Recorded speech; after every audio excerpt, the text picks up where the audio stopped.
Yeah. Blackjack. Life is like a game of cards.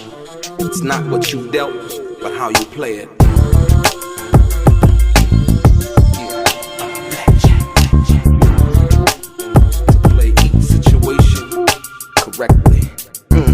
I remember they used to laugh at a brother.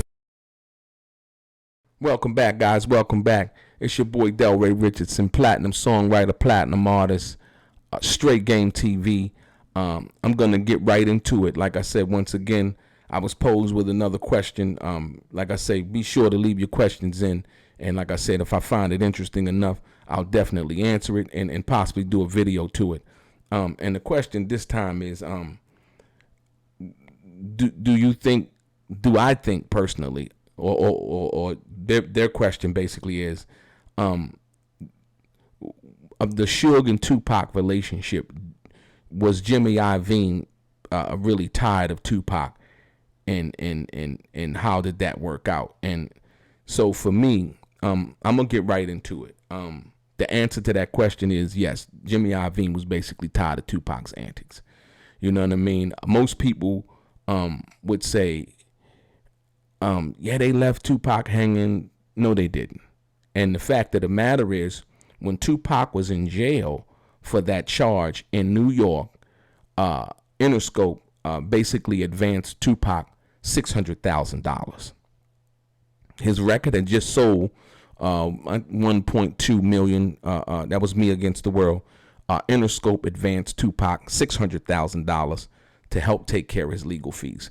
Now, that's an advance against your royalties. So you haven't actually earned the royalties as of yet, versus all of the costs that go into making an album and all of the things that you were dealing with prior as far as the legal situation. There was something in Michigan, something in LA, and so on and so forth. You had the civil lawsuit with the thing in New York. You had to settle, and all of these things. So, like I said, that's basically number one. So, and furthermore, it wasn't Interscope's job to bail Tupac out of jail. If you get locked up on your regular job that you work right now, it's not your job to come pay your bail, right? It's not your job if you work at let's say FedEx, or if you work at YouTube and you go out and you do something crazy or wrong. It's not YouTube's job to come bail you out. It's not FedEx's job to come bail you out. That's your problem. You know what I mean? So I think Interscope went above and beyond what they were normally supposed to do for an artist, for Tupac, because they understood that Tupac was definitely a value to the company. And like I said, but just, you know, the cons outweighed the pros at one point. And with the situation involving the last one, they still went and got him out. They still went and paid the $1.4 million to get him out of jail. But this is the thing in Jimmy Iovine, and like I said, and I'm gonna give it to you like this. And it says, Suge Knight had wanted Tupac at DeathRow for some time. Although he had not been a Tupac supporter at first, he was not into Tupac artist thing, you know, the artist thing, him as an artist. A producer who knows Suge says, but then came the thug notoriety, being called a rapist, getting into brawls. With his problems, he became more attractive to Suge. That's kind of ironic, right? So the worse you become a more attractive to somebody who's supposed to. I don't even understand that psychology. I get it as far as having, if you will, some kind of bad boy image, but I don't see that being somebody being more attracted to you because now you done caught charges and I just don't see it. But basically it says Knight had been making overtures to Tupac with Interscope's blessing. A music executive who worked with Interscope recalls Jimmy Iovine saying to Suge, "Take this kid. Take him, please. He's out of control. You can control him. Take him." Watani Tahimba remembers that's who Tupac manager was at that time in 1993. A meeting in 1993 attended by Tupac, Suge Knight, Jimmy Iovine, and himself, at which Iovine saying it made sense for Tupac to work with Dr. Dre, argued strongly that he should sign with Death Row. So basically, they were trying to get Tupac off of Interscope on the Death Row even in 93. Remember, he signed with them basically in 95. Tahimba was surprised, but Jimmy Iovine explained that Interscope and Death Row had a unique relationship, suggesting that Death Row's gain of Tupac would not be Interscope's significant loss. I want you to understand something.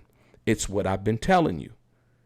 It didn't matter that Tupac went and recorded for a Death Row. He's saying sign with Death Row. It wouldn't even have happened like that. It happened just like it was supposed to happen when they got Tupac out of jail. So like I said, Tupac had the agreement, the bail agreement with Interscope, basically saying that any money that he collected anywhere he did a contract or deal, basically that would be the operating agreement that he would operate under, the one that he had signed with Interscope. Basically, you heard Jimmy Iovine in that conversation basically say that explaining that Interscope and Death Row had a unique relationship. So Jimmy Iovine was calling the shots. He was the shot caller. You know what I mean? Let's be perfectly clear. So basically, he wanted Tupac. He didn't know what to do with him no more. You know what I mean? It's one thing to, he was out of control. He kept getting into trouble, doing, involving crazy stuff. Like I said, it's bail here, it's a lawsuit there, it's a settlement here, and so on and so forth. And like I said, once again, it is not the record label's job to go and bail you out of prison. So most people were saying that, hey, they left Pac hanging. Like, you in your feelings. You're not into the facts. You're not doing business. This is a business. You have a contractual obligation to perform certain duties for a certain amount of money, royalties, and otherwise. And that's what you're here to do. If you choose to go out and break into houses, rob people, not to say that Tupac did those things, but on your job that you work right now, it is not your employer's responsibility to come to get you out of jail. And I think you know that.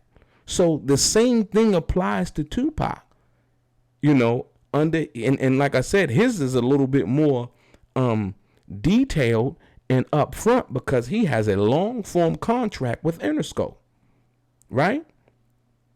He basically got out of jail and he signed a power of attorney agreement, basically giving Interscope all of the power to officiate his contract. Like I said, his record label that he had started himself, Out the Gutter Records. Tupac had his own label under Interscope already. So he had gave up all of that power, right? And that was the thing that most people don't understand. You know what I mean? And so when you understand the legal and contractual obligations that Tupac had, Interscope was real fair because most record labels wouldn't do nothing. You see right now, R. Kelly's going through what he's going through. His record label ain't come bail him out. And R. Kelly made them hundreds of millions of dollars.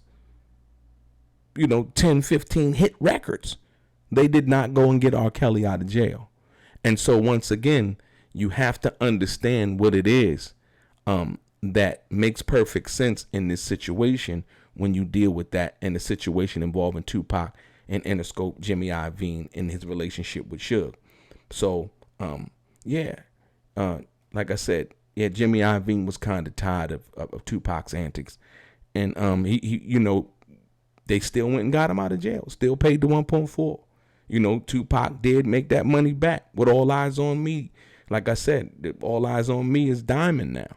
So he made that money back plus some when he passed away. His mother got taken care of real good, even though she had to file a lawsuit. Everything was everything. But more importantly, like I said, Jimmy Iovine and basically were tired of Tupac's antics. he was becoming more of a liability on some fronts than he was an asset. So yeah, that's the facts behind that. Your boy DeLRAY, Straight Game.